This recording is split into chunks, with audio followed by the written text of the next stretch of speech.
about how can you fix this problem on your Peacock app. So all you have to do, so you just click here on settings here. So when you click here on settings, it's going to take you to this list here.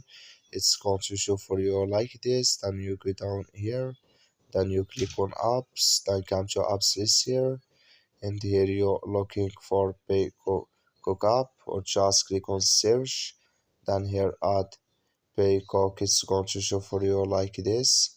So then it's going to take you to this list here. Click here on for stop, then you click on OK, then you go down, you click here on storage, come to storage list here, just click here on clear cache. Then all you have to do, so you just go to your Play Store, click on it here, then here you search for Peacock, it's going to show for you like this.